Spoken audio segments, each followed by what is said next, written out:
Nous sommes sur le grand thème, la doctrine de Christ. Et là, on est en train de toucher la deuxième doctrine. La première doctrine, c'était quoi? Le renoncement aux œuvres. Le renoncement aux œuvres mortes. Si tu n'as pas écouté toutes les parties, tu peux les écouter sur la chaîne YouTube. Maintenant, si tu as même été présent, ça n'empêche pas que tu réécoutes parce que ce n'est pas sûr que tu aies pu retenir les 5% seulement de ce qui était partagé en direct. C'est toujours bon de réécouter plusieurs fois et d'être rassuré que tu as pris le maximum. Quand tu écoutes un enseignement, c'est comme si tu mangeais un plat. Tu dois te rassurer de manger jusqu'à ce que tu sens que tu es rassasié. Tant que tu sens que tu n'es pas rassasié par rapport au sujet, reste dessus, continue d'écouter. Donc on est sur la deuxième doctrine, qui est quoi? La foi en Dieu. On a commencé par voir que le Dieu en question, c'est Jésus. Et la semaine passée, on a touché beaucoup d'aspects qui montraient que tu peux savoir qu'il est Dieu, mais tu n'as pas la foi en lui parce que le niveau de foi que tu as, les démons atteignent le même niveau. Et on pouvait voir que croire comme un démon ne donne pas la vie. Et je disais mercredi passé que dès aujourd'hui, on devait voir une portion de cette doctrine-là. J'annonçais que la Bible dit que personne n'est sauvé par les œuvres. Amen. On est sauvé par la foi. Mais la même Bible dit que la foi qui n'a pas les œuvres, c'est une foi qui est morte. Donc j'aimerais qu'on parle un peu de ça. Amen. Hébreux le chapitre 2. Éphésiens autant pour moi. Chapitre 2.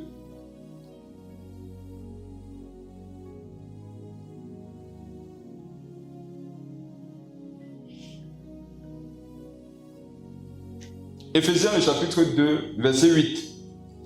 Éphésiens 2, verset 8. Car c'est par la grâce que vous êtes sauvés par le moyen de la foi. Et cela ne vient pas de vous, c'est le don de Dieu. Est-ce que tu peux reprendre ça? Car c'est par la foi que vous êtes sauvés par le moyen de la foi. Et cela ne vient pas de vous, c'est le don de Dieu. Amen. Amen. Amen, vous êtes là? Amen. Ne vous laissez pas distraire certains par les mauvaises nouvelles que vous avez eues aujourd'hui, hier. Amen. Écoutons la parole de Dieu. La Bible dit, laissez les morts ensevelir les morts. Tu peux devenir un mort parce que tu es plus embarrassé par une question de mort que par la question de la vie. Amen. Lorsqu'on lit la parole de Dieu, c'est la vie qu'on lit. C'est la vie qu'on distille autour de nous. Donc faisons l'effort d'être concentrés sur la parole de Dieu. Amen. Voici quelque chose que vous devez comprendre par rapport aux Écritures, mes frères et sœurs. Vous allez parfois voir que pour un même sujet, la Bible donne plusieurs éléments dans plusieurs chapitres, dans plusieurs versets. Et beaucoup de personnes parfois, ayant eu une information sur un sujet, pensent que c'est l'information nécessaire ou alors qui suffit pour qu'ils aient la promesse de Dieu manifestée. Je prends un exemple simple. Dans Matthieu 28, Jésus a dit quoi? Allez, faites de toutes les nations des disciples, non? Si tu ne connais que Matthieu 28, 18, 19, 20, tu vas te dire que c'est facile de faire les disciples, de baptiser les gens, de chasser les démons. Or, quand tu vas continuer à lire, tu vas voir qu'il y a des informations complémentaires que tu vas découvrir. Tu vas par exemple découvrir que tu ne pourras pas convertir les gens si tu ne pries pas pour ces gens-là. Amen. Matthieu 28 ne t'a pas dit ça. Mais un autre passage peut te le dire. Donc, au fur et à mesure que tu vas lire, tu vas découvrir des éléments qui viennent compléter une connaissance. Parce que beaucoup parfois disent que j'ai fait ce que Dieu a dit, mais je n'ai pas vu le résultat. Non. Si tu dis avoir fait ce que Dieu a dit, mais tu n'as pas vu le résultat, ça veut dire que tu n'as pas fait ce que Dieu a dit. Ou alors tu as fait en partie. Parce que Dieu ne ment pas. Ce qu'il a dit qu'il fera, il le fait. Amen. Donc, dans Hébreux 2, au verset 8, la Bible dit que, au verset 8, qu'est-ce que dit? Éphésiens 2, 8, la Bible dit, car c'est par la grâce que vous êtes sauvés, par le moyen de la foi. Et cela ne vient pas de vous, c'est le don de Dieu. Amen. Amen. Ça, c'est la portion d'information que te donne Éphésiens 2, 8, mais ce n'est pas le tout. Il y a autre chose à savoir. Si Dieu dit qu'on est... si je te dis que on est sauvé par la parole de Dieu, est-ce que je mens? Non. Amen. Mais n'est-ce pas qu'on donne la parole de Dieu aux gens, ils sont perdus? Ça veut dire qu'il y a autre chose encore à savoir. Hormis ce qu'ils croient savoir qui était déjà suffisant. Donc Hébreux Éphésiens 2, 8 ici nous dit que c'est par la grâce que vous êtes sauvés. Si on est sauvé par la grâce, le message derrière, c'est que ce n'est pas par les œuvres, non? Et on va le suivre par la suite. Lis même si tu te plais, c'est le verset 9, le verset qui suit. Ce n'est point par les Ce œuvres, n'est point par les œuvres. afin que personne ne se glorifie. Voilà. La Bible dit qu'on n'est pas sauvé par les œuvres. Amen. Amen. Si quelqu'un te dit que il n'a pas besoin de faire les œuvres pour être sauvé, est-ce que d'après ce passage, il n'a pas raison? Si. Si quelqu'un te dit que je n'ai pas besoin de prier, méditer, jeûner, me sanctifier pour être sauvé, est-ce qu'il ment? Non. Je vais aborder ça de façon large parce que je sais qu'il y en a parmi vous qui avez parlé avec des gens. Je sais aussi qu'il y en a parmi vous qui parlez avec des gens. Et je sais aussi que parmi vous, il y en aura qui parleront avec des gens. Vous rencontrez des gens qui vont vous sortir ce verset. Éphésiens, ils vont dire, regardez, on n'est pas sauvé par les œuvres. Or, toi, tu peux me faire croire que si je ne fais pas telle chose, je ne peux pas être sauvé. C'est contre la Bible. D'après ce passage, c'est la vérité. Mes frères et sœurs, ne pas coucher avant le mariage, par exemple, c'est une œuvre, non? Amen. Si on n'est pas sauvé par les œuvres, ça veut dire que ce n'est pas parce que je ne couche pas au mariage que je serai sauvé, non? Ça. Vrai ou faux? Ouais. On comprend par là que ce n'est pas le fait de ne pas coucher au mariage qui me sauve ou qui me paie, puisque ce n'est pas par les œuvres. On voit au verset 8 que c'est par la grâce que vous êtes sauvés, par le moyen de la foi. Ça veut dire quoi? Quelqu'un qui est conscient de l'œuvre de la croix, qui croit à la grâce de Dieu et qui a foi en Jésus, normalement il va être sauvé, non? Oui. Même s'il fait quelle œuvre. Jusqu'ici, c'est ce que le verset dit. Amen. Amen. Je voudrais vous montrer, qu'est-ce qu'il veut, il veut que vous sachiez, il veut que vous voyez et que vous remarquiez que si ta connaissance de la Bible est segmentée, on va te balader. On va te balader. Et il y en a, vous n'avez, regardez, par la grâce de Dieu, pour l'année prochaine, on a fini de travailler ça déjà. J'ai travaillé ça avec quelques personnes. Le programme de la lecture de la Bible est sur 4 temps. Il y a 6 mois, 8 mois, 10 mois et 12 mois. On a fini ça avant-hier. Ça veut dire que chaque jour, tu as la portion de la Bible que tu dois lire. J'ai fait que ce soit simultané entre l'Ancien Testament et le Nouveau Testament. Parce qu'il y en a, si vous lisez tout l'Ancien Testament d'abord, vous n'allez rien comprendre. Ça va même vous lasser. Si vous devez lire en disant Genèse jusqu'à Malachie, non, vous n'allez pas vous en sortir. Donc, ça sera simultané. Ancien Testament, Nouveau Testament, tu montes avec les deux. Et le Saint-Esprit m'a inspiré à mettre à côté chaque jour, non, une portion des proverbes à lire. Parce qu'il faut, si quand tu sais que tu es jeune, lis beaucoup le livre des proverbes. C'est le conseil que mon père de la femme m'a donné. Pour grandir en sagesse. Il faut, et donc, toute l'année 2026, vous qui serez disciplinés avec moi, chaque jour, vous allez recevoir une portion de livre de proverbes, une portion du Nouveau Testament et de l'Ancien Testament. Je vous assure, tu ne peux pas suivre un tel programme fidèlement et tu restes la même personne. Ce n'est pas possible. Les gens sont indisciplinés et ils veulent changer. Tu ne peux pas changer quand tu es indiscipliné. Le changement vient après une discipline. Le changement vient après une persévérance dans une habitude. Amen. Donc, on va par la grâce de Dieu, vous aurez ça le 26. Vous aurez ça comme un petit calendrier avec une accroche. Ça veut dire que tu vas accrocher ça dans ta chambre. Chaque jour que tu te lèves, après avoir prié, médité, tu pars, il y aura une petite case pour cocher. Tu coches. Maintenant, le Saint-Esprit m'a encore inspiré à enlever le dimanche. Pourquoi? Pour 2 raisons. Le dimanche, généralement, c'est le jour où on se lève tôt pour venir à l'église, on rentre parfois tard.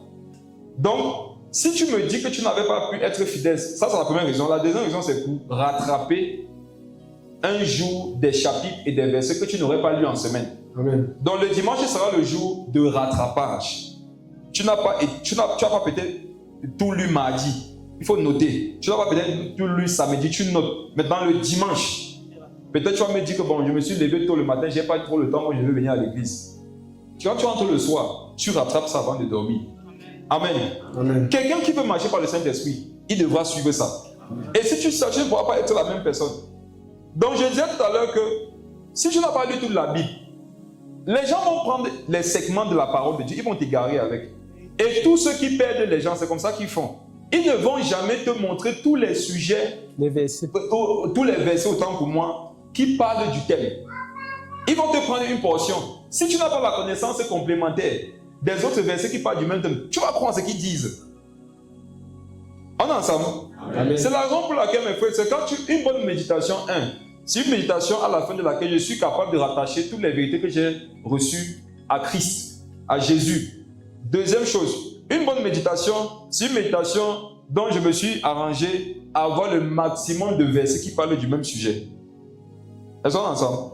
Donc, quand tu veux par exemple parler de la foi en Dieu, on dit ici que pour être sauvé, ce ne sont pas les œuvres, c'est la grâce, c'est la foi. Mais si c'est ça, je n'ai pas besoin de faire trop d'efforts et je serai sauvé. C'est ce que le verset dit. Sauf que ce n'est pas le seul verset qui parle de ça. Pour donc savoir tout ce que Dieu a dit, il faut lire les autres passages. Et c'est quand tu as lu tous les passages que tu as maintenant la pensée de Dieu sur le sujet. Amen. Ce qui te donne la pensée de Dieu sur un sujet, c'est la connaissance globale de la Bible sur le sujet. Donc, je te donne un conseil. Ne donne jamais ton avis sur un sujet sur lequel tu n'as pas pris la peine de méditer le maximum de versets. Tu risques de dire des choses de façon segmentée. Je prends l'exemple simple. Quand tu dis par exemple que une femme ne doit pas enseigner, ça c'est parce que tu as pris un segment de la Bible. Tu n'as pas tout lu. Quelqu'un qui a tout lu sa Bible ne peut pas dire qu'une femme ne doit pas enseigner. Ce n'est pas possible. Quelqu'un qui a tout lu sa Bible, qui a étudié sa Bible, il ne peut pas dire ça. Donc, jusqu'ici, la Bible dit que ce n'est pas le moyen. Parce que qu'est-ce qu'on est en train de vouloir voir? On veut voir que la foi en Dieu, là, est-ce qu'il faut absolument les œuvres qui vont prouver qu'on a foi en Dieu? Jusqu'ici, on voit que ce n'est pas par les œuvres, afin que personne ne se... Retenez bien le mot, afin que personne ne se glorifie. Lis le verset 10, s'il te plaît. Car nous sommes son ouvrage, ayant été créés en Jésus-Christ, pour de bonnes œuvres que Dieu a préparées d'avance afin que nous les pratiquions. Amen. Amen. Maintenant, ça c'est Éphésiens. Hein? Oui. Là, c'est l'apôtre Paul. Amen. Maintenant, Paul n'est pas le seul qui a parlé sur le sujet. L'apôtre Jacques aussi en a parlé. Donc, allons voir ce que l'apôtre Jacques a dit. Jacques, le chapitre 2. Tu vois qu'ils sont, c'est comme s'ils sont entendus. Paul a dit, je vais mettre ça dans le deuxième chapitre. Jacques a dit que moi aussi. Donc, Jacques, le chapitre 2. On regarde Éphésiens 2. On va revenir là-bas. Jacques 2, Jacques 2, verset 14. Je vous en supplie, ce n'est pas un sujet pour les nouveaux. Hein. Amen. Amen. Ce n'est pas un sujet pour les nouveaux. Ça, lis le verset 14. Mes frères, que sert-il à quelqu'un de dire oui, il a la foi s'il n'a pas les œuvres? Attends. Amen. Amen. Tout à l'heure, qu'est-ce qu'on a lu? On n'est pas sauvé par les œuvres, non? Amen. On est sauvé par quoi? La foi. Par la grâce, au moins de la foi. Donc là-bas, c'est le mélange de la grâce et de la foi qui me sauve. On m'a dit que je n'ai pas besoin, ce n'est pas par les œuvres. Mais retenez bien encore, je vais revenir là-bas, afin que personne ne se glorifie. Maintenant, Jacques 2, le verset 14, nous dit que mes frères, que c'est-il à quoi? À quelqu'un, oui, de dire qu'il a la foi s'il n'a pas les œuvres. Attends. Lis la fin du verset. Si un frère... Non, le verset 14. S'il n'a pas la foi peut-elle le sauver? Relis ça. S'il n'a pas les œuvres, la foi peut-elle le sauver? Mes frères et sœurs, on est ensemble? Oui. Éphésiens, Paul a dit quoi dans Éphésiens 2? Que la grâce et la foi peuvent sauver quelqu'un, non? C'est pas les œuvres, non? Maintenant, Jacques dit que comment tu peux dire que tu as la foi si tu n'as pas la foi peut sauver quelqu'un? Ça semble contradictoire, non? Tout ce qui... Écoutez cette phrase. Tout ce qui semble contradictoire dans la Bible est complémentaire. Je répète, dans la Bible, non? Tout ce qui semble contradictoire est complémentaire. Ça veut dire que quand tu as l'impression que deux versets disent le contraire, il faut trouver le point d'engrenage entre les deux. Et c'est là que tu auras dans la pensée de Dieu. Amen. Regardez. La maman te disait, lave les assiettes. Tu ne laves pas, non? Amen. Et quand elle rentrait le soir, elle te disait, ne lave plus les assiettes là. Vrai ou faux? Ouais. Toi, tu obéissais à ne laver plus les assiettes. Quand tu ne lavais plus les assiettes, obéissance à la parole qu'elle a donnée, qu'est-ce qu'elle faisait? elle te fouette. Quand elle te fouettait, tu comprenais que tu dois plutôt aller laver. Toutes les fois où dans la main te disait ne touche plus le sol là, tu comprenais quoi? Qu'il faut que je touche le sol. Il fallait maintenant prendre tous les éléments, tu les mets ensemble. Parce qu'une fois quand tu as pris un seul élément, c'est-à-dire ne lave pas, tu as cru que c'était ça qui était suffisant. Mais la bastonnade a complété la révélation. Qui comprend? Amen. Donc on peut me dire quelque chose et son contraire et ça a une information. Quand la main te dit ne lave pas et elle te bastonne, ce n'est pas contradictoire, c'est pour te donner la vraie recommandation qui est va laver. Donc la Bible me dit, c'est là que maintenant vous allez comprendre la place de la phrase afin que personne ne se glorifie. Mes frères et sœurs, qu'est-ce qu'il faut donc comprendre? Ce qu'il faut comprendre, c'est que la foi en Dieu, amen, ne peut être justifiée que par les œuvres. Mais lorsque tu as fait les œuvres, ne te glorifie pas. Amen. Qui a compris? Amen. Quand tu prends les deux passages, tu les mets ensemble, voilà la vérité qui sort. La vérité qui sort, c'est que tu es sauvé premièrement parce que Christ est mort. Amen. Et tu as foi en l'œuvre de la croix. Tu es sauvé parce que tu as reçu la grâce que Christ meurt pour toi et t'accepte si tu te répands. On est sauvé par la grâce, par le moyen de la foi en l'œuvre de la croix en Jésus-Christ. Ça c'est clair. Maintenant, cette foi-là, on nous fait comprendre ici que ça doit être justifié par quoi? Par les œuvres. Mais tout à l'heure, on nous a dit que ne pense pas que tu es d'abord sauvé par les œuvres. Pourquoi? Afin que personne ne se glorifie. Donc le but derrière, c'est que tu ne te glorifies pas. Amen. Amen. Parce que Dieu sait qu'il y a beaucoup qui essaient de se sauver par les œuvres et ils se glorifient. Le Seigneur veut que tu lui prouves que tu as foi en lui par le style de vie que tu manifestes. Mais il voudrait que si on t'interroge sur ton salut, ce ne soit pas la première chose que tu cites. Les deux premiers passages nous permettent de comprendre que lorsque je dois citer les raisons pour lesquelles je suis sauvé, je dois d'abord prendre l'ordre de la grâce, la foi, en troisième position quoi? Les œuvres. Beaucoup de personnes, lorsqu'ils partent évangéliser, ils évangélisent mal. Ils font le contraire. Ils commencent par les œuvres. Ils font maintenant comprendre aux gens que s'ils font les œuvres, ils auront comme ça eu la foi et la manifestation de la grâce. Dieu merci, nous sommes allés évangéliser une fois dans un village. On a reçu un papa qui nous a corrigé à ce niveau. Un vieux. Je crois que je vous avais parlé de ça. On était à évangéliser, c'était dans quel village? Badenkop. À Badenkop. On a rencontré un papa là-bas, un vieux évangéliste. Le prophète Bertrand et son groupe, c'est eux qui étaient tombés sur lui. Et une sœur est tentée de lui parler de Jésus. Et il a demandé, mais pourquoi depuis que je suis en train de parler avec vous, vous n'avez pas discerné que je suis un enfant de Dieu aussi? Le prophète Bertrand lui répond que justement, papa, quand tu parlais, mon cœur brûlait à l'intérieur. Je ressentais quelque chose. Et il leur a fait comprendre qu'ils évangélisent. Il nous a fait comprendre, parce qu'après on est allé chez lui. Il nous a fait comprendre que nous évangélisons mal.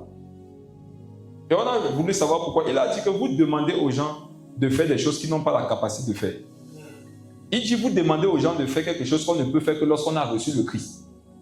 Il dit, quand vous évangélisez, ne dites pas aux gens de laisser le péché. Parce que généralement, quand on peut évangéliser, qu'est-ce qu'on fait? On présente les œuvres. On dit, ne couche pas au mariage. Ne mente pas. Ça sont les œuvres. Ne vole pas. Ne triche pas. Ça sont les œuvres. Maintenant, toi qui ne fais pas ces choses, quelle est la source de ta capacité? N'est-ce pas, c'est parce que tu es né de nouveau? Amen. Maintenant, comment fais-tu pour demander à un homme animal de faire des choses spirituelles? Il dit que ce n'est pas ça l'évangélisation. Il dit poussez-les à se convertir à Christ. Il nous a conseillé de pousser les gens à confesser Christ, à le reconnaître et à le déclarer avec leur bouche que je crois en Jésus comme mon Seigneur et mon Sauveur. Il dit que quand ils vont croire dans leur cœur, là, ce n'est même pas ce que vous aurez besoin de le leur demander. Ils pourront maintenant faire ce que vous disiez là. Qui voit comment c'est simple mais profond? Amen. C'est le même protocole que nous enseigne Éphésiens 2 et Jacques 2. Dans ton salut, non? Les œuvres viennent en troisième position. Mais lorsqu'une chose vient en troisième position, ça veut dire que c'est la dispensation. Écoutez-moi très bien, je vais parler de ça maintenant. Pour ton salut, non, il y a plusieurs dispensations. Première dispensation, c'est l'œuvre de la croix. Amen. Ça veut dire que tu ne peux pas être sauvé si tu ne crois pas en Jésus-Christ comme ton Seigneur et ton Sauveur. Tu ne peux pas être sauvé si tu n'es pas touché par cette grâce. Amen. Amen. Après cette dispensation qui est du salut, non, il y a une autre qui vient pour continuer le travail. C'est maintenant ça qu'on appelle les œuvres. C'est ça qu'on appelle la sanctification. Ça veut dire quoi? Ça veut dire que même si j'ai une foi en Jésus, même si je suis bénéficiaire de sa grâce, si je ne mets pas les œuvres en pratique, ça détruit la première dispensation. Amen. Amen. La dernière maintenant, c'est seulement qu'on sera au ciel. Mais la troisième manifestation qui est celle du ciel, la dispensation du ciel, ne va venir se manifester que, ça va se manifester par l'enlèvement, mais dans la vie de ceux qui sont en train de pratiquer la deuxième dispensation. Amen. Celle de pratiquer les bonnes œuvres. C'est pour ça qu'il dit, s'il n'a pas les œuvres, la foi peut-elle le sauver? La réponse est quoi? C'est non. Donc d'après Ephésiens 2, les œuvres ne peuvent pas me sauver. D'après Jacques 2, la foi ne peut pas me sauver. D'après Ephésiens 2, la foi peut me sauver. D'après Jacques 2, les œuvres peuvent me sauver. Amen. Donc qu'est-ce qui peut me sauver? Les deux. La foi et les œuvres. La foi accompagnée des œuvres. Lis la suite du verset ici, le verset 15. Si un frère ou une sœur sont nus et manquent de la nourriture de chaque jour, et que l'un d'entre vous leur dise, allez en paix, Oui. chauffez-vous et rassasiez, et que vous ne leur donniez pas ce qui est nécessaire au corps. Wow. Amen. À quoi cela sert-il? Il en est ainsi de la foi. Si elle n'a pas des œuvres, elle est morte en elle-même. C'est fort, hein? Amen. Amen. Il prend un exemple. Prenons le même exemple. Il dit quoi? Si un frère ou une sœur sont nus, Amen. Amen. Si un frère ou une sœur sont nus, ils auront froid, non? Il dit, et que... et manquent de la nourriture de chaque jour, Oui. Et que l'un d'entre vous leur dise, allez en paix. allez en paix. Attends, regarde. Mon frère, qu'est-ce que la foi? Comment tu sais que tu as la foi? Tu as la foi, tu sais que tu as la foi lorsque tu vois des personnes qui manquent à manger, non? Et tu leur donnes à manger. Tu n'as pas besoin en ce moment de nous dire que tu as la foi. Nous voyons que tu as la foi. On comprend que la foi, ce sont des actions concrètes. La foi, ce ne sont pas des déclarations.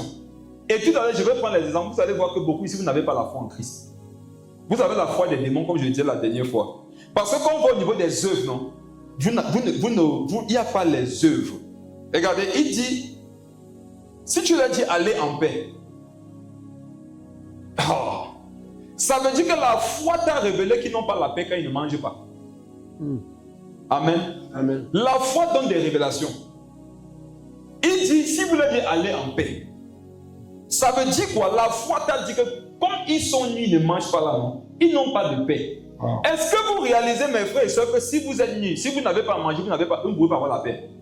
Ça, c'est bien. Vous qui êtes nus et qui ne mangez pas, mais qui dites que vous avez la paix, vous dites c'est faux. C'est une fausse paix. Ça, c'est la foi qui parle. Hein? La foi vous permet de savoir que quelqu'un qui est nu, qui ne mange pas, il ne peut pas avoir la paix. Il dit, si vous leur dites allez en paix, chauffez-vous et vous rassasiez, et que vous ne leur donniez pas ce qui est nécessaire au corps. À quoi cela sert-il? Qu'est-ce qu'on comprend encore? On comprend que la foi, lorsqu'il y a un problème, ne commente pas. La foi, lorsqu'il y a un problème, ne parle pas. Regarde, si j'ai faim, la foi ne veut pas que tu viennes m'interroger. Est-ce que tu penses que tu peux supporter la famille là jusqu'à demain? Pourquoi tu n'as rien mangé depuis le matin? Les boutiques sont bloquées. Regarde, la foi c'est quoi? Qu'est-ce que tu veux manger? Amen. Amen. Tu peux acheter, tu donnes. Voilà la foi. La foi apporte des solutions concrètes à des problèmes présents. La foi n'est pas orale, elle n'est pas audible, elle est manifeste. On peut savoir que quelqu'un a la foi alors qu'il est soumis. Mais par ses œuvres, on sait qu'il a la foi. Il en est ainsi, si elle n'a pas les œuvres, elle est morte en elle-même. Mes frères et sœurs, on comprend par là que De la même façon que l'âme de tout ce qui vit, de la même façon que l'âme de tout ce qui vit est où? Dans le sang. La vie de la foi est dans les œuvres. Amen. Amen. Le sang qui circule dans la foi, ce sont les œuvres. Si tu enlèves les œuvres de la foi, c'est comme quand tu as enlevé le sang du corps de quelqu'un. C'est mort. C'est comme si tu as enlevé l'âme de quelqu'un. Il est mort. Donc une foi sans œuvre, non, c'est une foi qui est morte. Elle ne vit pas. Donc et ce n'est pas parce que tu déclares que tu as la foi que tu as la foi. Tu as la foi lorsqu'on voit les œuvres de la foi dans ta vie. Amen. Je vais prendre des exemples clairs, vous allez voir que beaucoup ici, vous n'avez pas la foi. Regardez. À moins que cela soit vraiment justifié par une raison claire. Prenons seulement la question de la ponctualité. Quand tu dois voyager en avion à 18h, je te montre comment tu as foi que l'avion va partir à 18h. Tu arrives à 15h. Tu sais pourquoi tu arrives à 15h? C'est parce que tu as la foi que l'avion va partir à 18h. Donc la foi nous pousse à des actions. Quelqu'un qui a foi que l'avion décollera à 18h va se pointer à l'aéroport à quelle heure? À 15h. Ça c'est parce qu'il a foi en l'avion. Amen. Amen. Quelqu'un maintenant qui dit qu'il a foi en Jésus,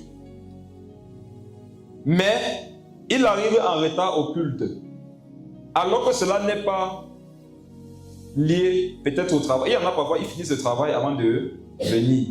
Il y en a, ils ne peuvent pas faire autrement, mais il y en a, ils peuvent être à l'heure, mais ils n'arrivent pas à l'heure. Ça montre que tu n'as pas foi en Dieu. Est-ce qu'on est ensemble? Amen. D'après tout ce que j'ai expliqué, ça se comprend facilement, non? Regarde. Waouh. Qui ici, non, lorsque son gaz est fini, fait la cuisine? Qui ici a déjà fait la cuisine sans le feu? Comment je sais que tu as foi au feu? Quand le gaz est fini, tu arrêtes tout. Tant que tu n'as pas retrouvé le feu, tu ne continues pas la cuisine parce que tu sais, par la foi que tu as dans le feu, que si je mets la nourriture dans la marmite, s'il n'y a pas le feu, ça ne va pas cuire. Amen. Et comme donc tu as foi au feu, tu cherches d'abord à ce que le feu soit présent. Donc la foi au feu me pousse à une action. Donc quand tu dis que tu as foi en Dieu, non, cette foi en Dieu doit te pousser à quoi? À des actions. Et ces actions sont dirigées par sa parole. Le culte c'est à 10h par exemple le matin. Je viens à 10h05. Alors que rien ne m'empêchait d'arriver à l'heure, non. Je n'ai pas foi en Dieu. Et souvenez-vous, je vous disais mercredi passé que la Bible dit dans, je crois tout Hébreu, que ceux qui s'approchent de Dieu fassent quoi? Crois que Dieu existe. Parlez fort. Crois que Dieu existe. Que tout le monde parle, si tu connais le verset. Que ceux qui s'approchent de Dieu. Crois que Dieu existe. Ok, et qu'il est quoi? Le rémunérateur de ceux qui le cherchent. Donc Dieu est rémunérateur pour qui? Pour ceux qui ont foi en lui. Or, on voit que qui a foi en Dieu, c'est celui qui pose des actions qui montrent qu'il a la foi. Qui comprend où je vais en venir? Dieu ne répond pas aux gens qui ne posent pas des œuvres.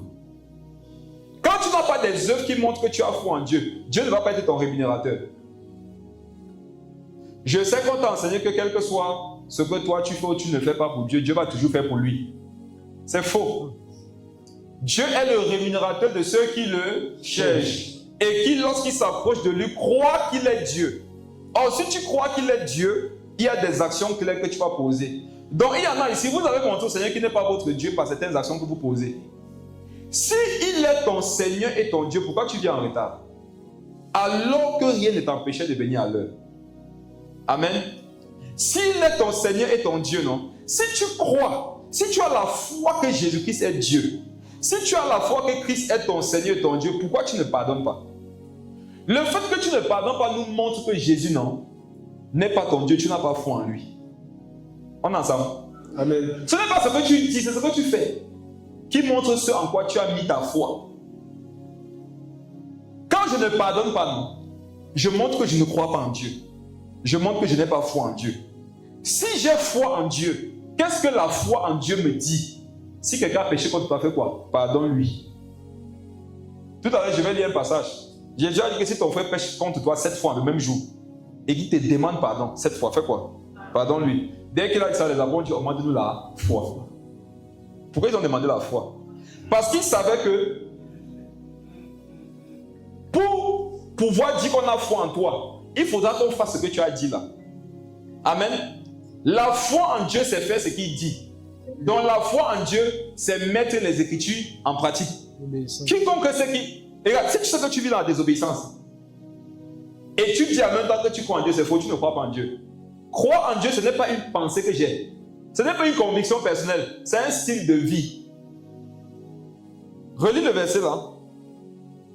Verset 17.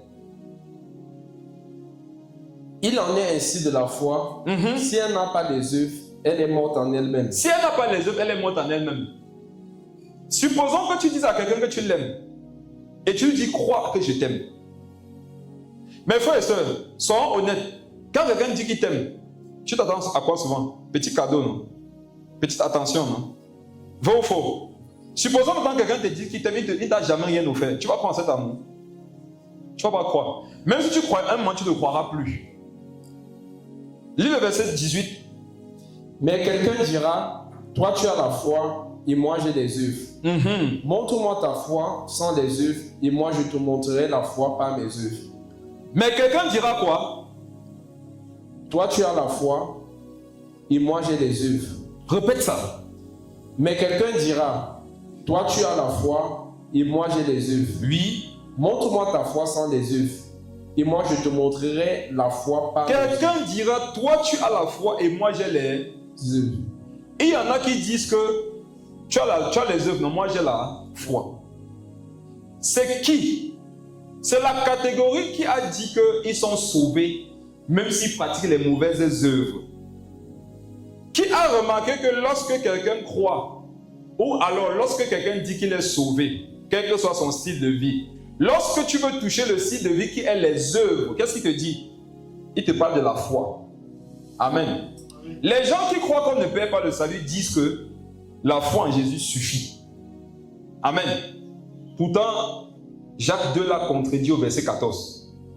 Quelqu'un qui croit en ça, tu peux lui montrer Jacques 2, verset 14. Si c'est possible qu'il soit sauvé, il sera sauvé.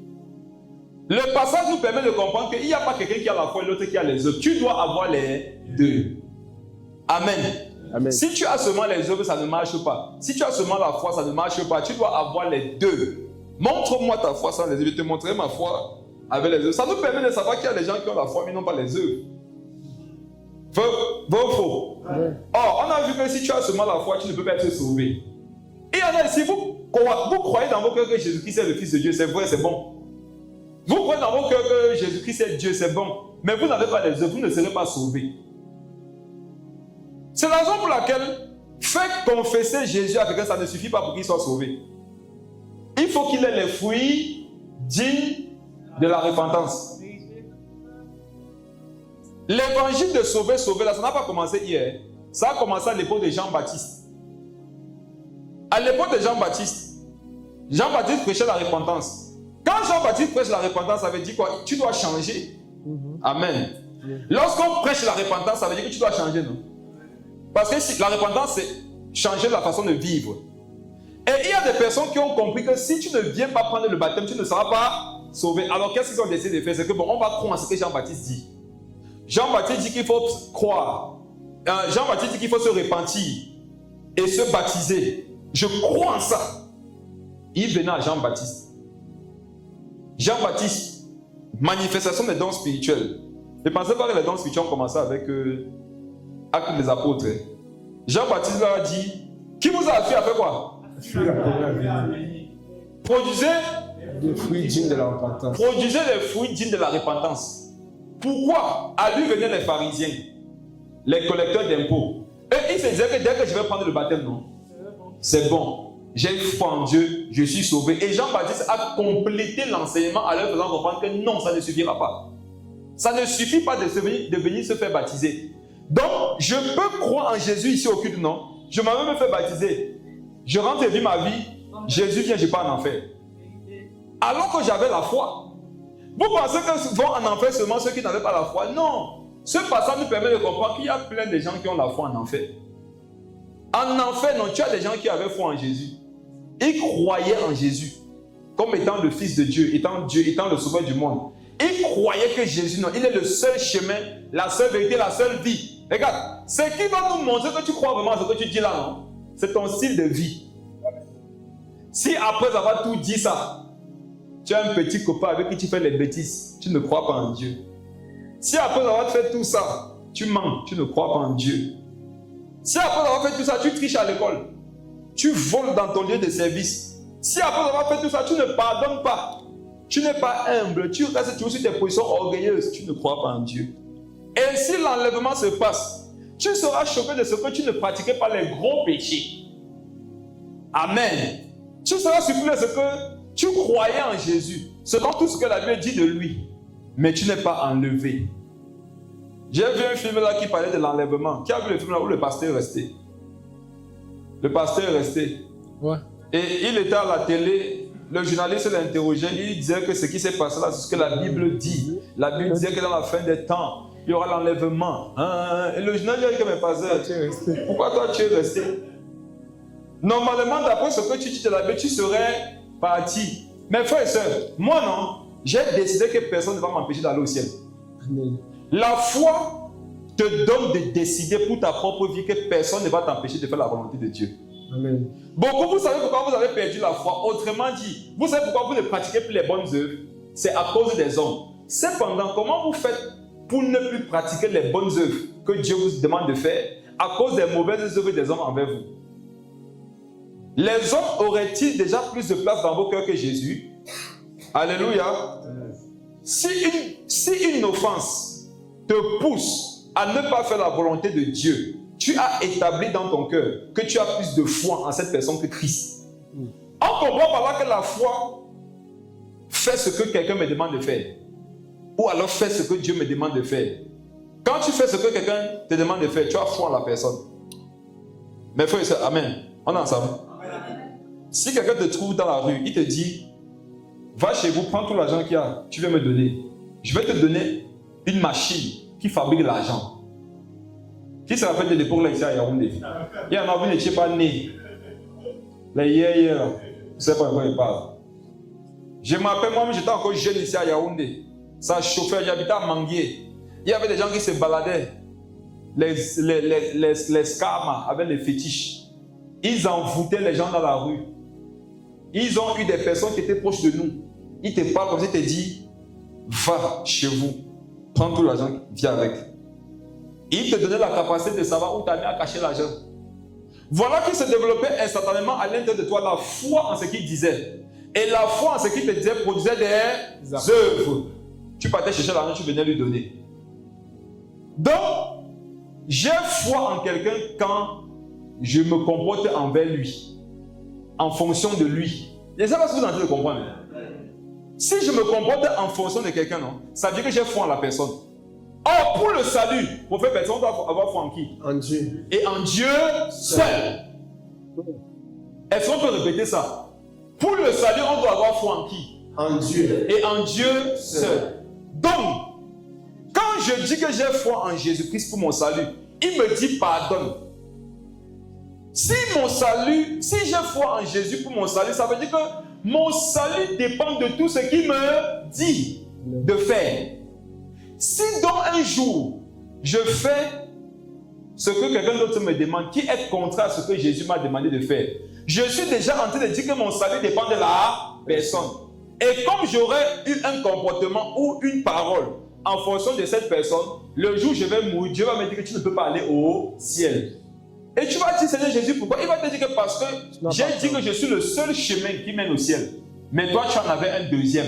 Mais non, Seigneur, j'ai toujours cru en toi, seul comme étant le Seigneur, le sauveur de ma vie. Il dit non. Je ne suis pas le seul en qui tu as cru.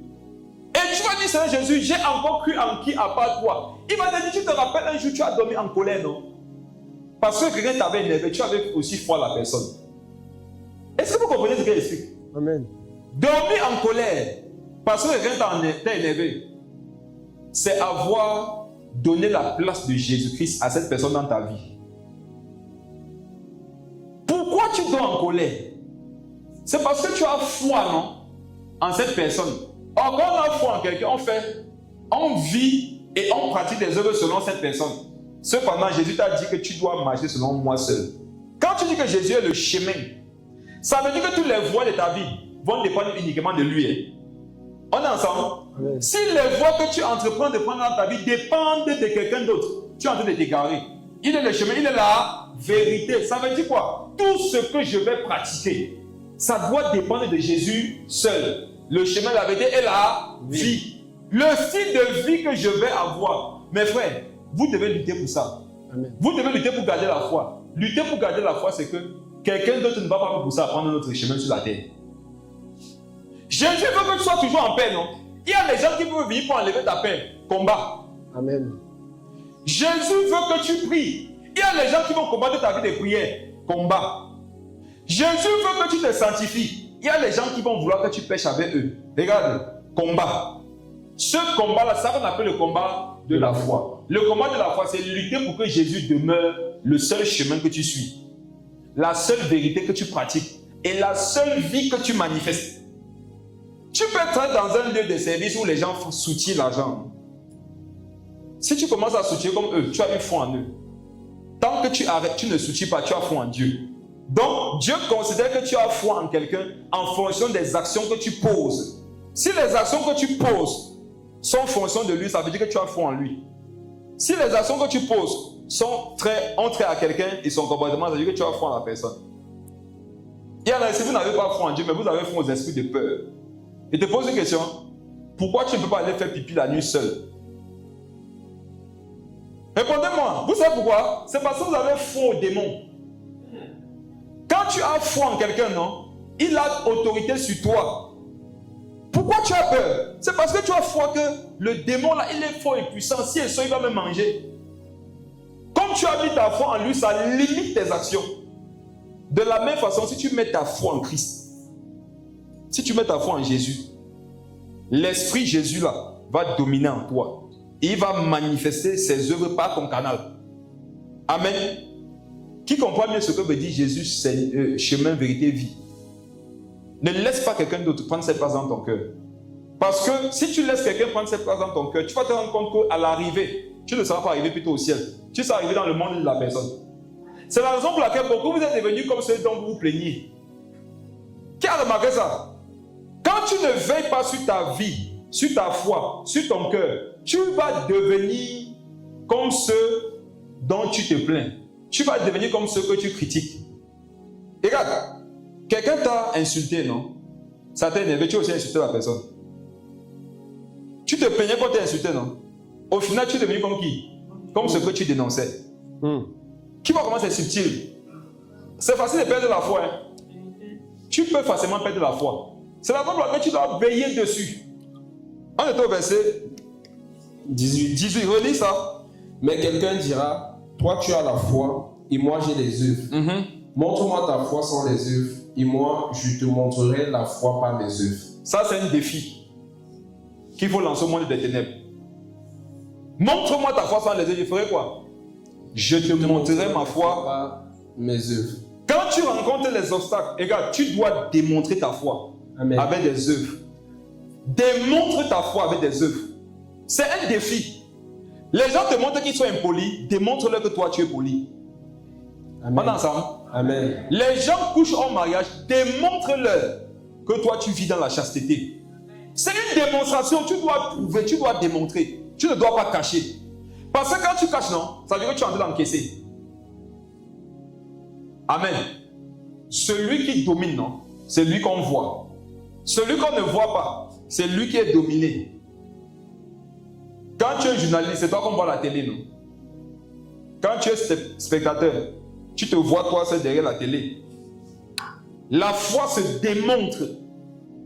La foi se prouve. Amen. Et la foi ne se prouve pas quand ça va.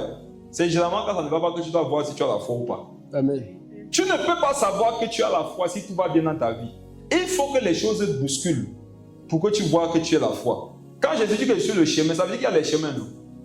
Il y a les chemins, non? Amen. Qui veut que Jésus cite quelques chemins? Il y a les chemins du retard. Il y a les chemins de la colère. Il y a les chemins du mensonge. Il y a les chemins de l'impudicité. Il y a les chemins de la pornographie. Il y a les chemins des musiques mondaines. Il y a les chemins des critiques. Il y a les chemins des murmures. Il y a les chemins de calomnie, de concurrence, d'orgueil, d'ego. Tout ça, ce sont des chemins. Mais Jésus te dit, regarde, il y a plusieurs choses qui peuvent te pousser à prendre ces chemins-là. Mais moi, je te dis, si tu veux aller au ciel, non, tu dois choisir le chemin que je suis. Amen. Je te dis ce soir, non, choisis Jésus. S'il est le Seigneur de ta vie, comme tu dis, non, soumets-toi à lui. Soumets-lui tes pensées. Soumets-lui tes paroles. Soumets-lui tes actions. Quand tu dis que Jésus est ton Seigneur, prends tes pensées, non? Dis, Seigneur Jésus, voilà mes pensées, je te les soumets. Et tu sais, d'après sa parole, qui te dira que telle pensée n'est pas bonne. Écarte ça. Si tu crois vraiment en lui, tu vas faire quoi? Tu vas écarter. Si tu crois en lui, tu vas faire quoi? Tu vas changer ton langage. Tu vas changer ton comportement.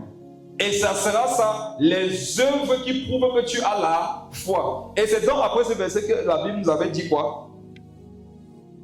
Tu crois qu'il y a un seul Dieu. Tu fais bien. Oui. Les démons le croient aussi.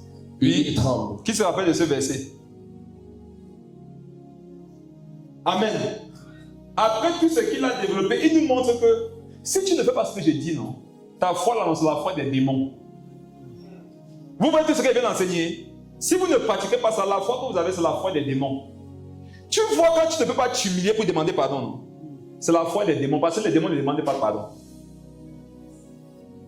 Tu vois, quand tu t'humilies pour demander pardon à quelqu'un, tu as foi en Dieu. Qui veut se sanctifier facilement? Oubliez les hommes, pensez à Jésus. Amen. Amen. Tu veux te sanctifier? Oublie les hommes, pense à Jésus. Regarde. Mon frère Gaël, non? Je peux apprendre qu'il a dit quelque chose sur moi. Amen. Amen. Le frère Gaël est parti chez la sœur Kelly. Et les deux ont quelque chose contre moi. Du coup, il m'a critiqué là-bas. Il a dit que vraiment, lui là, il se prend pour qui? Comment il peut agir comme ça? Il n'aurait pas dû faire ça comme ça. Et la sœur Kelly dit que c'est la vérité. Ici, ce n'était pas ce qu'il devait faire. Amen. Amen. Et entre-temps, la sœur Angèle venait leur rendre visite. Elle était à la porte, elle a tout est. Elle dit, eh Seigneur. Et elle vient me voir, elle me dit, papa, j'allais chez la sœur Kelly, je l'ai surprise en train de parler avec le frère Gaël. Il était en train de parler contre toi. Frère et sœur, qui veut être un homme spirituel? Qui veut être un homme spirituel ici? Tu n'as pas levé ta main, non? Ça trahit ton orgueil. Il veut souvent dire ça ici. Ce sont les petits tests. Tu vois, quand tu vois les gens sont là, c'est l'orgueil qui te dérange. Tu crois que tu es arrivé. Regardez. La situation aussi peut te rendre charnel, non? Plus que tu ne l'étais. Ça peut te rendre spirituel. Plus que tu ne l'étais. Quand Angèle me dit ça, j'ai le choix. Je vis maintenant avec le frère Gaël et la sœur Kelly en fonction de leur péché. Ou alors maintenant, je garde ma foi en Dieu. Garder ma foi en Dieu. Comment je vais savoir que j'ai la foi? La foi m'a déjà dit ce que je dois faire dans de telles conditions. On est ensemble? Amen. Vous voyez la condition, non? La Bible a déjà traité ça. N'est-ce pas, on a dit que Jésus est le chemin? Amen. Si Jésus est le chemin, il y a un chemin par rapport à cette situation. J'ai le choix. Ou je crois en Dieu, c'est-à-dire je fais ce qu'il me demande. Ou je mets de côté ce que Jésus m'a demandé de faire. Et là, je n'ai plus foi en Dieu. Là, il n'est plus mon Dieu. Là, il n'est plus mon Seigneur. Je redeviens le Seigneur de ma vie.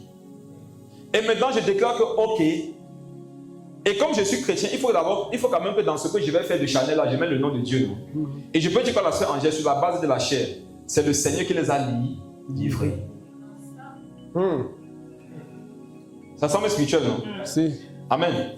Parce que je n'ai pas dit c'est Satan, je suis chrétien. C'est le Seigneur. Amen. Amen. Et je priais même à la veille pour que Dieu expose les méchants. Amen. Amen. Or, quand j'ai prié pour que Dieu expose les méchants, je n'ai pas laissé le temps à Dieu de me donner son projet pour les méchants.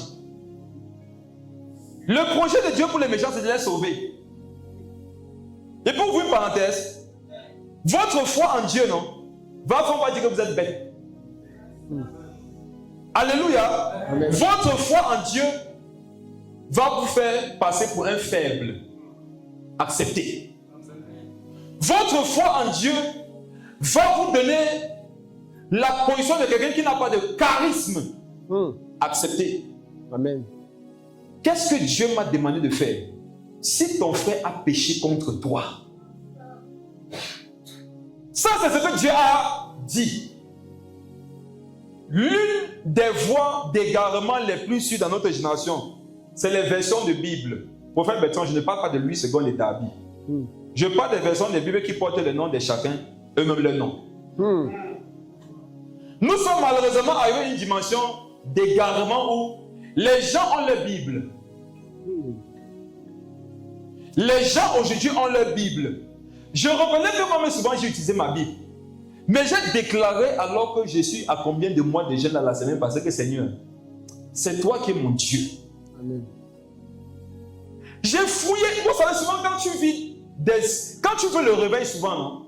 Tu crois souvent que la raison qui bloque le réveil là est lointaine. Pourtant, ce sont des petites choses. Ça c'est vrai. Ce sont de petites choses. Parfois, Dieu t'a dit va faire comme ça, tu es parti faire autrement. Ça a bloqué le feu. Mais frère, la Bible dit que le soleil ne se couche pas Sur la colère. Est-ce qu'on a dit que la nuit ne passe pas? Certains ont dit que la nuit ne dorme pas. La Bible a dit que le soleil ne se couche pas.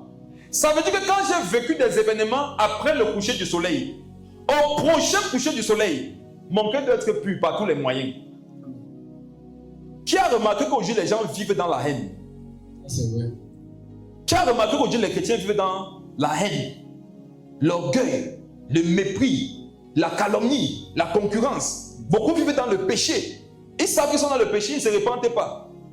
On prêche ici qu'il ne faut pas faire telle chose avant le mariage. Ils sont dedans. On prêche ici qu'il ne faut pas regarder telle chose. Ils regardent. On prêche ici qu'il ne faut pas écouter telle chose. Ils écoutent. Et le soleil essaie de défiler. Et comme ils ont vu que le soleil s'est couché, il s'est relevé, il s'est couché, il s'est relevé, il s'est parti. Ils se disent quoi? Il n'y a rien. Amen. Si ton frère a péché contre eux, première étape, on va voir si tu as même le niveau de foi qui te permet de croire que Gaël c'est un frère. J'aimerais qu'à la fin de cet enseignement, non, que vous déchirez vos Bibles. Jésus doit redevenir ton Seigneur. Amen. Jésus doit redevenir ton Seigneur. Amen. Il y a beaucoup d'éléments, c'est toi qui décides. Ça va te perdre. Mes frères, un frère est mort hier. C'est lui qui m'a baptisé. C'est lui qui m'a pris dans les eaux du baptême. Il m'a sorti, il a dit Amen. Le frère qui est mort hier là, il pouvait venir à une réunion, vous savez, les sandales. Un patron, c'est même un t-shirt. Dès qu'il entre comme ça, regarde, même si tu n'es pas spirituel, l'atmosphère de la terre change. Quand il venait comme ça, il expliquait tout ce que le Saint-Esprit va faire. Ça se passait en rang, on voyait. Nous, on le regardait souvent, on se demandait si on a cru en Jésus. Quand il ouvre la Bible, tu commences à trembler. Je vous dis ce que moi je vivais. Quand il ouvre la Bible, non, je savais que non, je suis cuit. Même s'il y a quoi dans ma vie, il va exposer ça. Et il prenait un verset comme ça, il décortique ta vie. Tout ce qu'il dit, c'est toi. Au point, tu peux avoir l'impression qu'il est en train de te parler directement. Au point, tu peux avoir l'impression qu'il connaît tout ton dossier.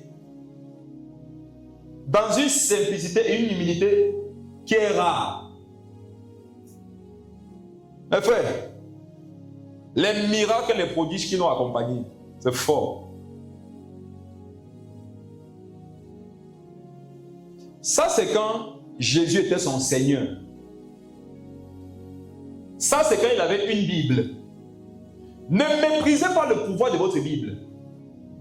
Je ne parle pas de la Bible ici. Tu vois ta deuxième Bible là, non, qui porte ton nom. Ne méprisez pas son pouvoir, ça peut détruire ta vie. Hier, Seigneur, nous sommes devenus quelque chose de chrétiens. On réfléchit pour pardonner. On ne voit pas ça dans la Bible. Hein? Mes frères, il a eu une deuxième Bible. Oh Jésus, oh Seigneur, ça fait peur. Il est tombé dans le péché. Il dit, il est tombé dans le péché. Comme quand vous marchez un peu avec Dieu, vous voyez les choses quand vous arrivez là. Il y a les gens qui ont porté l'onction. Hein. Vous comprenez, non? Voilà ça qu'ils ne sont pas arrivés. Toi, on ne voit pas ce que tu portes. Comme onction, comme fruit. Mais ton orgueil, c'est ça qui est manifeste. Mais il est tombé dans le péché. Péché sexuel. Vous savez que la Bible dit qu'il y a des péchés, non? Mais le péché là, c'est un péché particulier. Ça a vidé son nom, ça l'a séché. Je l'ai retrouvé après quelques années. L'homme qui me faisait peur. J'étais en train de lui donner les conseils. Je l'incitais à se relever, à se repentir. Il était entré dans des choses que je n'avais jamais cru. Il a commencé à faire des choses que je ne pouvais même pas imaginer dans ma vie. Tout ça parce qu'il avait une deuxième Bible. Le jour où tu mets Jésus comme Seigneur, non? Regarde, il va prendre la position que tu vas lui donner, il va te dire que mon fils, vas-y. Sauf que ce qui va t'attendre devant, non, tu vas regretter ça éternellement. Une fois, il est venu en Congo, même ayant sa deuxième Bible, ce que je voyais sur lui, il me faisait toujours peur. Qui se rappelle un jour ce frère venu en Congo? Il y a un frère qui était venu en Congo, je vous avais dit, j'avais prié pour lui, je vous avais dit qu'il n'était pas digne de prier debout, je m'étais à genoux. J'avais dit que vous ne le connaissez pas, mais vous allez le connaître. Ce n'est pas un homme pour vous là-bas, c'est un esprit. Il était comme ça, il a tombé. Qui voit comment quand tu as le cœur de Dieu, tu parles. Un frère tombe, mais tu vois qui Dieu a établi. Saül peut chercher à te tuer, mais sois David. Amen. Ne deviens pas Chiméi. Ne deviens jamais Chiméi lorsque Saül cherche à te tuer. Reste David. Ce qui va te garder jusqu'à la fin, c'est que tu sois David. Amen, David. Amen. David, amen. Amen. Reste David, quelles que soient les actions de Saül. De peur de devenir Chiméi. Quelques temps après, il a continué dans ses voies. Papa Léon aussi a souffert derrière lui pendant des années. Dernièrement, nous sommes allés le voir tous ensemble. On a partagé avec lui, on l'a encouragé, on a prié pour lui. Il était atteint par le péché sexuel. Pas qu'il vivait encore dedans, c'est que ça a ouvert, c'est que ça a fait, c'est que ça a laissé comme porte au démon. Vu l'onction qu'il avait goûté, ils l'ont traité. La maladie s'est ajoutée. Vous savez, il y a des maladies qui ne viennent pas naturellement. Il y a des maladies qui te frappent parce que tu as perdu une grâce de Dieu. On reste ce matin, ma femme me dit qu'il est mort. Papa Léonce me confirme ça après. Mais frère, ce n'est pas un frère qui est mort, c'est un héros. Un héros est mort, mais pas les armes à la main. On a tout fait pour qu'il vienne le Seigneur. Il a été incapable. Vous savez pourquoi vous racontez ça? Quand vous voit là, ici là, vous êtes trop orgueilleux. Regardez, vous n'avez même pas. Donc, on ne peut pas encore écrire. On pouvait écrire un livre sur sa vie, la période là. Il marchait dans le feu. Je vous dis qu'ils ont secoué les régions. Toute la région de l'Ouest que vous voyez là. On dit que les crânes, c'est les entités. Ils ont montré au crâne que les crânes, c'est zéro. Les gars vont porter l'onction. Je me rappelle les petits qui formaient. Je suis parti à Tchang. Les petits que lui formait. Une femme vient comme ça. Une femme, madame, toi, vous là, vous avez un problème votre cerveau. C'est une chenille qui cause ça. Pendant que je parle, la chenille sort. Tu vois, la chenille sort de l'oreille de quelqu'un. Les gens que lui formait. La chenille tombe, la chenille fait comme ça, nous tous on voit. Il écrase la chenille. Tiens, il dit que oui, il y a un qui croit en Dieu. Après tout ça là, après tout ça, tu meurs dans le péché. On peut encore vous parler aujourd'hui. Peut-être quand vous parlez, vous me voyez aussi, non? Toi, mais tu es qui? Est-ce qu'on peut encore vous parler? Regarde, quand tu sais qu'on ne peut plus te parler, sache que tu es entré dans un enfer. Point final. Si tu as remarqué qu'on ne peut plus te parler, sache que tu es sur le chemin de l'enfer. Quelqu'un qu'on ne peut pas reprendre de ses mauvaises voies, c'est quelqu'un qu'on ne peut pas remettre sur le chemin Jésus. Or, quand tu es perdu, Jésus veut te remettre sur le chemin. Mais la condition pour que Jésus te remette sur le chemin, c'est par le moyen de la repentance. Or, tu ne peux pas te repentir si tu n'es pas interpellé et si tu t'humilies pour croire en ce qu'on te dit.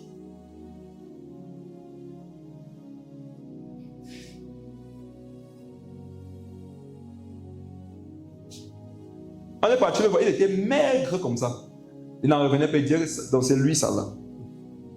J'ai compris que Satan n'a pas peur de quelqu'un. Hein. Vous comprenez, non? Amen. Amen. La seule victoire, tu veux être Seigneur sur Satan, laisse Jésus être Seigneur sur toi. Amen. Tu ne veux pas avoir foi en Satan, aie foi en Dieu.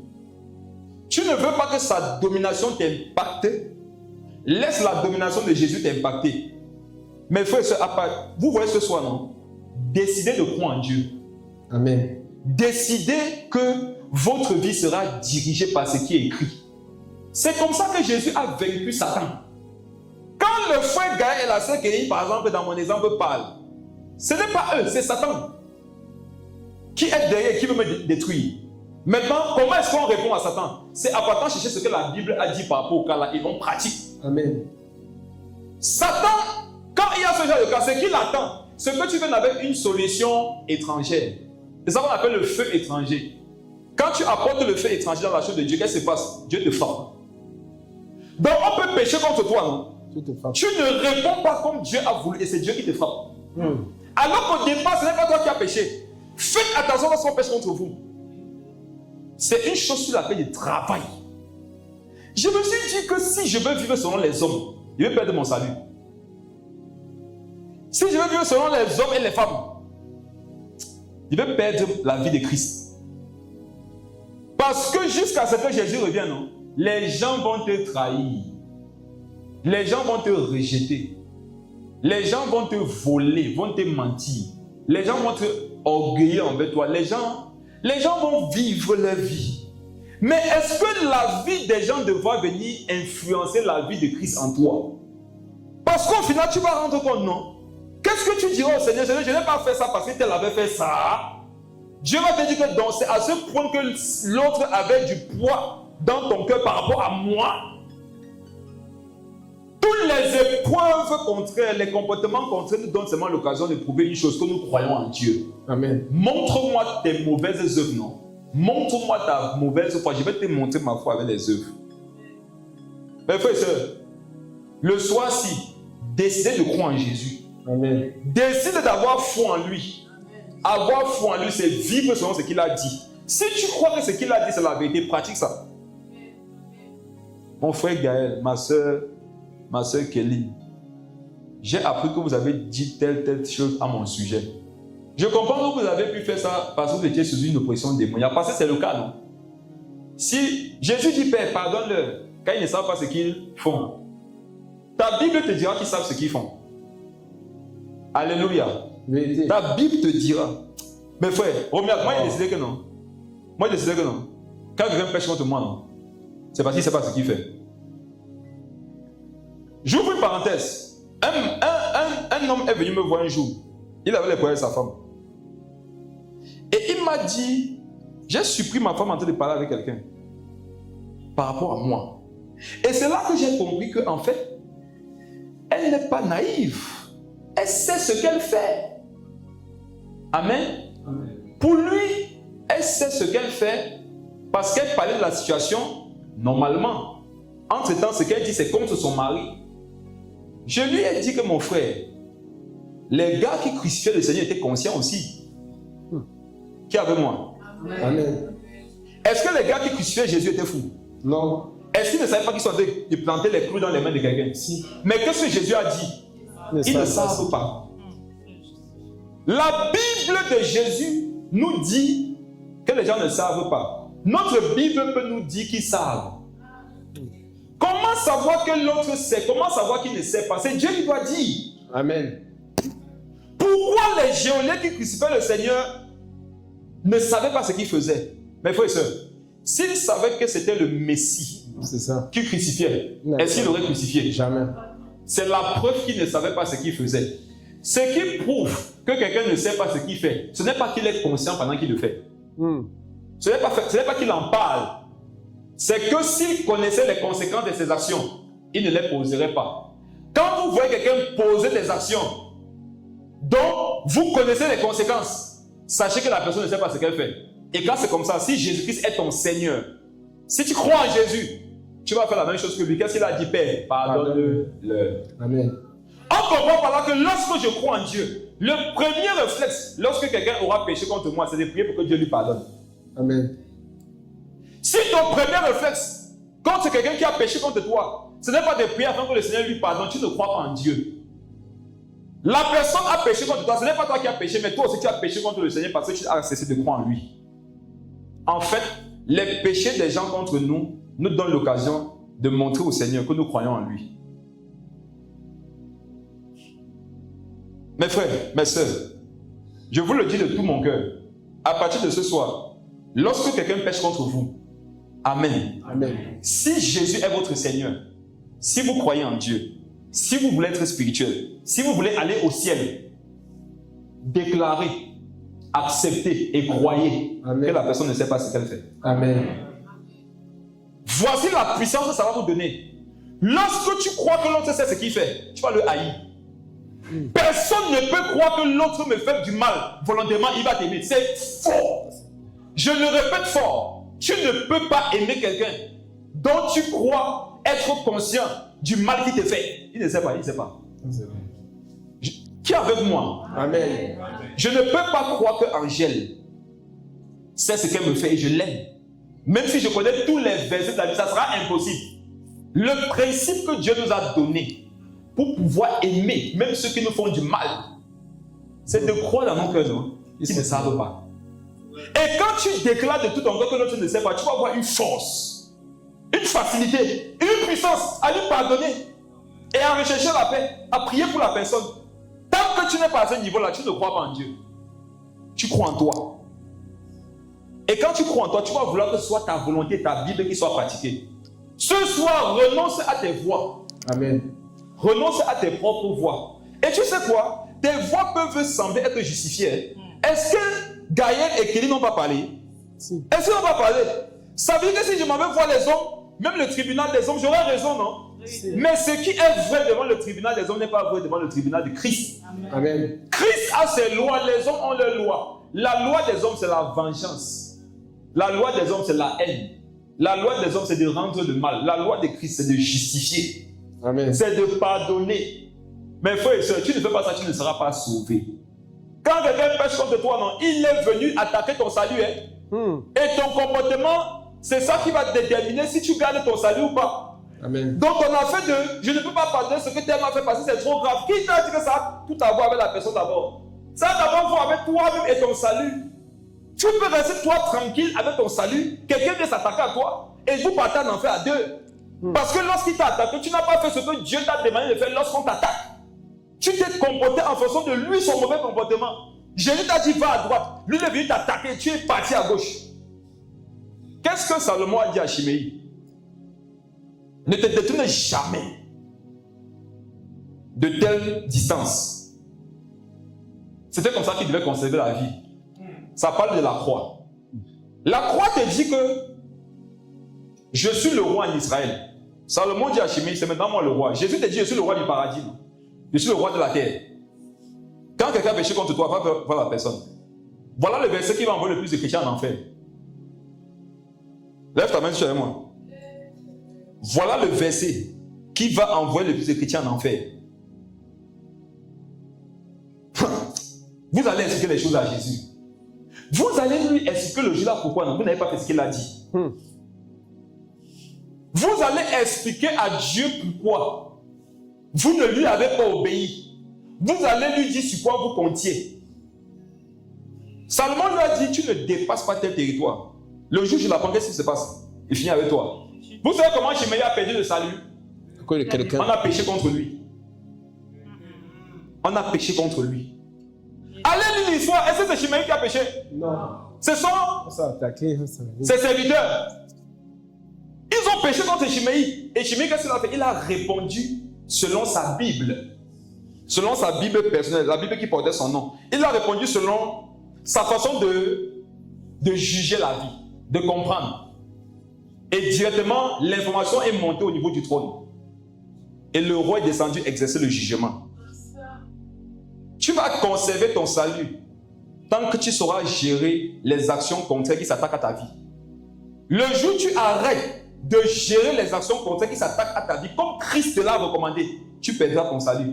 On comprend par là que la plupart des personnes ne vont même pas perdre leur salut à cause des péchés qu'ils auront commis. Mais à cause de leur mauvaise réaction face aux péchés que les autres auront commis contre eux. Quelqu'un t'attaque, veille sur ton cœur. De lui viennent les sources de la vie. Quand quelqu'un te provoque, t'attaque, ment sur toi, mon frère, veille, réfléchis avant d'agir. Quand ton cœur veut devenir le magasin de la haine, refuse. Heureux ceux qui ont le cœur pur, c'est eux qui verront Dieu. Si ton cœur n'est plus pur, tu ne verras pas Dieu. Même si ton cœur est devenu impur parce que c'est l'autre qui a commencé. Devant Dieu, il n'y a pas que c'est l'autre qui a commencé. Il y a, est-ce que tu as fait ce que j'ai dit? Je suis Seigneur. Et tu veux venir dans le paradis du Seigneur. Or, pour que je sois le Seigneur ici, il faut que tu te soumettes à moi.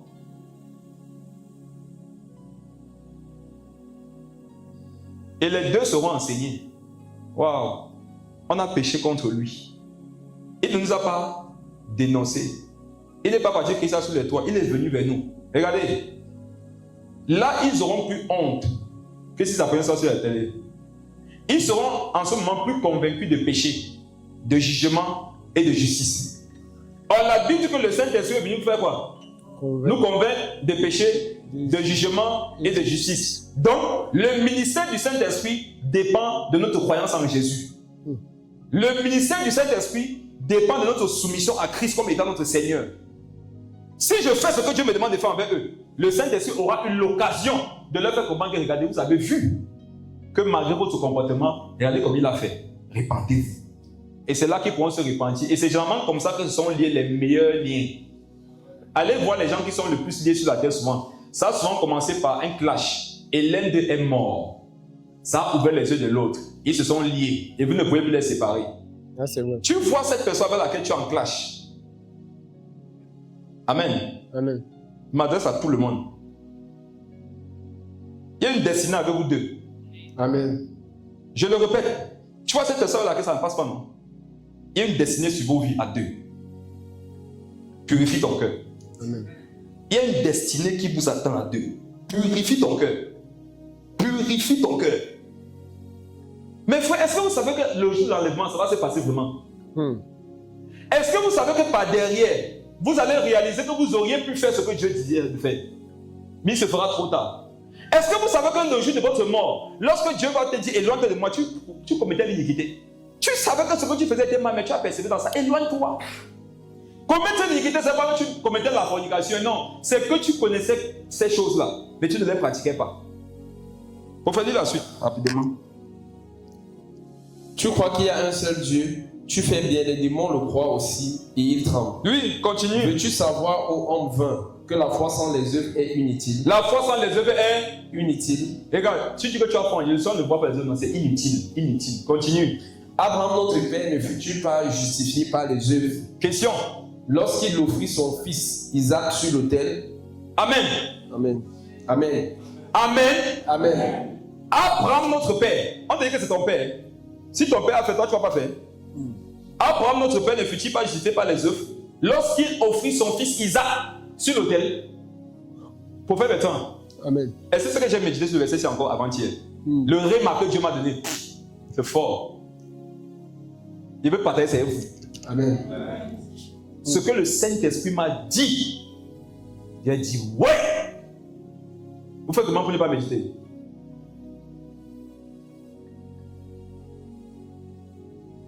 Hey.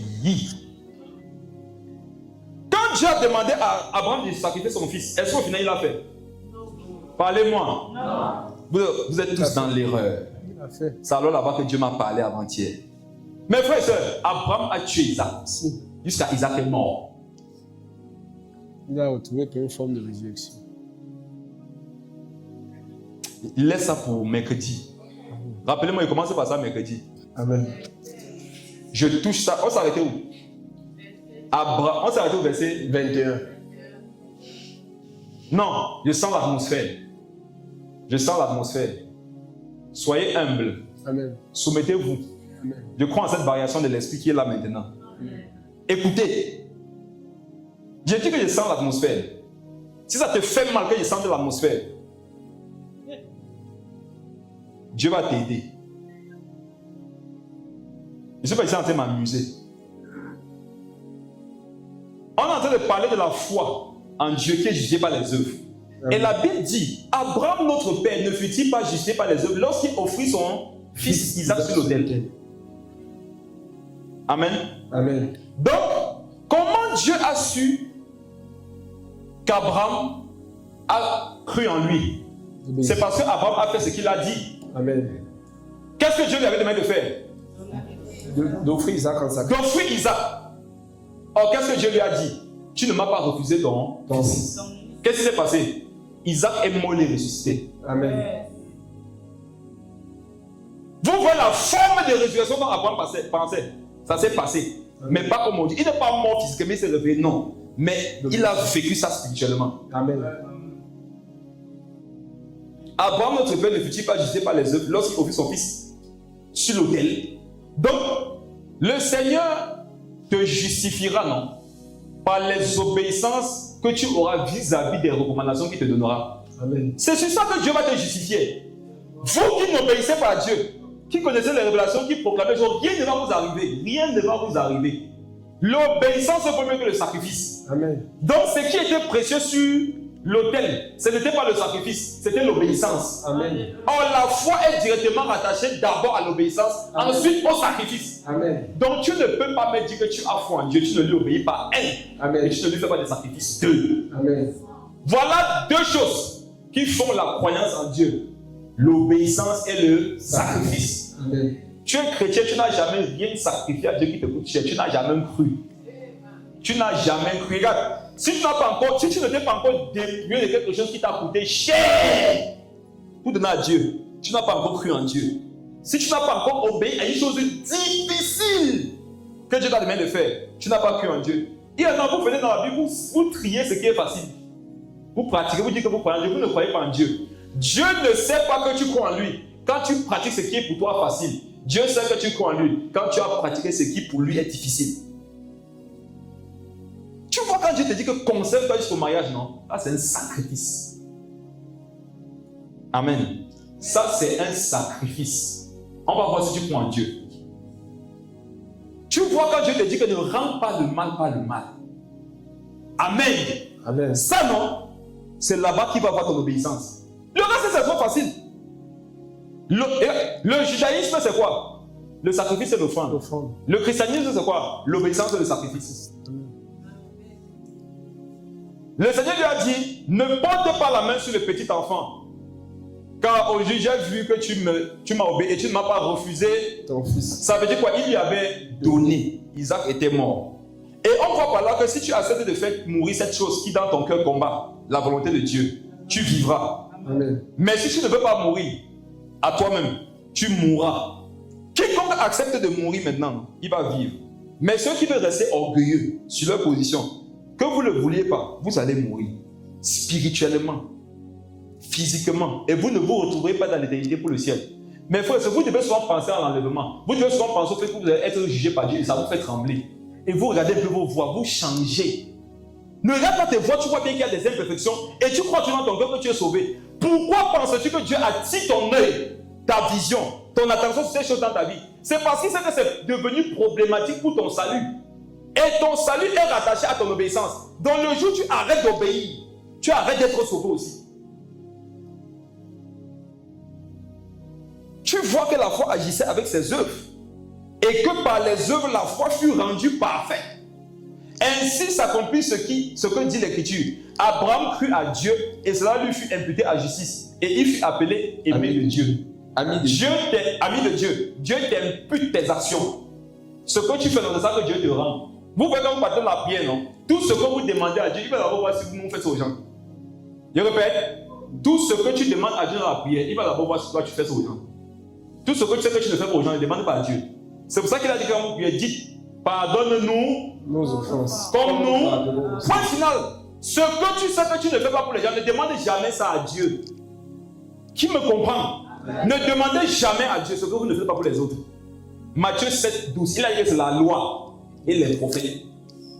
Ton cœur est mauvais comme ça. C'est ça qui me dit, Seigneur Jésus, ta grâce, ta miséricorde dans ma vie. Pourtant, ton cœur sur les gens, c'est mauvais. Oh Seigneur Jésus, proclame une parole de bénédiction sur moi. Pourtant, ta bouche, quand elle se lève sur la vie des gens. Oh Seigneur Jésus, ouvre-moi une porte. Ouvre-moi une porte. Alors que lorsque tu apprends que Dieu a de vouloir ouvrir une porte à un frère, ton cœur se ferme. Tu pries quoi? Ne prie plus. Supplie-le de changer ton cœur. Parce que dans cet état-là, tu ne peux rien recevoir de bon. Tu ne peux rien recevoir de bon. Seigneur Jésus, mon mari n'est pas converti, touche-le Seigneur. Mais quand il te parle, tu réponds. Ah, comme ça, quand il va se convertir, tu vas seulement l'écraser, non? Quand vous priez, veillez, regardez vos propres comportements. Dieu ne prend pas plaisir à la prière des gens qui détournent leurs oreilles pour ne pas écouter sa loi. Quand je parle comme ça, regarde, c'est ta vie de prière qui est en jeu. Si tu t'en fous de ce qu'il dit, Dieu va se foutre aussi de tes prières. La vie de prière est rattachée à ta capacité à écouter la parole de Dieu et à la mettre en pratique. Amen. Il dit, vous voyez que l'homme est justifié par les œuvres et non par la foi seulement. Alors qu'ailleurs, c'était comme si la foi ne justifiait même pas. Maintenant, quand on avance, on voit que les deux doivent s'allier. La croyance en Dieu, la foi en Dieu, c'est quoi? Ce sont des œuvres qu'on peut voir. Verset 25. Rahab la prostituée ne fut-elle pas également justifiée par les œuvres lorsqu'elle reçut les messagers et qu'elle les fit partir par un autre chemin? Comme le corps sans âme est mort, de même la foi sans les œuvres est morte. Je finis avec Rahab. J'ai médité il y a quelques années sur la vie de Rahab. Je m'avais lu les textes dans l'Ancien Testament, je me rends compte que c'était une prostituée. Et je me suis dit, comment la Bible peut dire qu'une prostituée a eu foi en Dieu? Qui s'est posé la question? La Bible dit qu'une prostituée peut avoir foi en Dieu. Si vous avez compris ce que j'ai expliqué depuis le départ, vous avez vu que n'importe qui peut avoir la foi, non? Amen. Mais ce qui montre que la foi là va t'amener quelque part, ce sont les œuvres. Qu'est-ce qui montre que Rahab avait la foi? Rahab a dit aux espions, elle avait la connaissance du Dieu d'Israël. Elle savait ce qu'il avait eu à faire. Et ayant cru que ce Dieu-là est vraiment puissant, il va venir détruire nos villes, elle les a aidés. En fait, son aide était la preuve qu'elle croyait au Dieu qui les a envoyés. Amen. Si elle ne croyait pas au Dieu qui les avait envoyés, elle ne devait pas les aider. Et la Bible dit qu'elle aussi, vous savez pourquoi Dieu a pris le cas d'un homme qui avait la foi en Yahweh et de quelqu'un d'autre qui était une païenne? C'était pour nous montrer que la foi, ce n'est pas l'appartenance des nés de nouveau. La foi n'est pas l'apanage. La croyance, ce n'est pas l'apanage des nés de nouveau. C'était une prostituée. Elle aussi, elle a cru. Qu'est-ce qui s'est passé quand ils sont venus prendre le pays? Ils l'ont épargné, elle et sa famille. Un sorcier peut avoir la foi. Et Dieu le lui impute. La justice. Vous êtes avec moi? Amen. Regardez. Satan a foi en Dieu. C'est pour ça qu'il a attaqué Job. Il peut avoir voir Dieu. Et quand Dieu lui dit que voici ce que tu as fait, mais tu te limites ici. Est-ce qu'il a attaqué sa vie? Non. Pourquoi? Parce qu'il a foi en Dieu. Mais sa foi là, c'est la foi des démons qui ne peut pas sauver quelqu'un. Il y a des chrétiens ici, non? Les prostituées ont plus de foi que vous. Parce qu'elles au moins, non? Elles disent qu'elles ne peuvent pas venir à l'église tant qu'elles restent sur la prostitution. Or toi, tu danses à l'église alors que tu es une prostituée. Tu couches en mariage, tu n'es pas une prostituée. Tu trompes ton mari, tu n'es pas une prostituée. Tu te masturbes, tu n'es pas une prostituée. Tu regardes les films pornographiques, tu n'es pas une prostituée. Elle est une publicaine. Elle frappe sa poignée, elle dit que non, on ne peut pas rentrer dans l'église. L'église, c'est la maison de Dieu, c'est saint. Alors que je suis prostituée. Toi, tu es ici, non, on prêche, on prie, ton père est noir. Tu es pire qu'elle. La Bible dit que les prostituées vont nous dévancer. Vous savez pourquoi? Parce qu'elles sont à l'extérieur souvent et leur cœur est plus pur que le cœur de beaucoup de chrétiens noirs dans l'église. Les gens sont comme ça, quand ils me regardent, c'est ce qu'il y a dans leur cœur. C'est ce que chacun se dit. Mais tu vois pas voir un comportement chez les païens. Parfois, les païens savent que c'est le pasteur. Ils disent que quand c'est le pasteur, là, on ne voit pas. Qui a vu ça? Les chrétiens, il y a des valeurs que les païens n'ont plus que nous. C'est une honte. Donc, les gens vont venir avoir plus foi en notre Dieu et porter du fruit que nous. Il faut refuser ça. C'est pour ça qu'on doit redevenir pleinement des fils d'Abraham. On n'est pas des fils de Rahab. On est des fils d'Abraham. Les fils d'Abraham croient en Dieu. Il le leur impute. Et je le prophétise sur ta vie. Amen. Tu crois en Dieu. Amen. Jésus est ton seul Seigneur. Amen. Ta vérité est ta vie. Amen. Tu ne te détournes ni à gauche ni à droite. Amen. Tu ne laisses personne t'éloigner de lui. Amen. Tu obéis non pas à ton orgueil, à ton ego, à ta personne, à ta Bible personnelle, mais tu obéis à Jésus. Amen. Et Jésus te l'impute au nom de Jésus. Amen. Tout ce qui est rattaché à ça, il te l'impute au nom de Jésus. Amen. Quel que soit ce que tu avais perdu, je prie qu'à cause de ton cœur repentant, à cause de ton cœur qui aspire au changement, Dieu te rattrape. Il te Amen. nettoie. Amen. Il te rétablit dans la position que tu avais perdue. Amen. Et ta vie n'est plus jamais la même. Amen. Je le déclare sur ta vie au nom puissant de Jésus. Amen.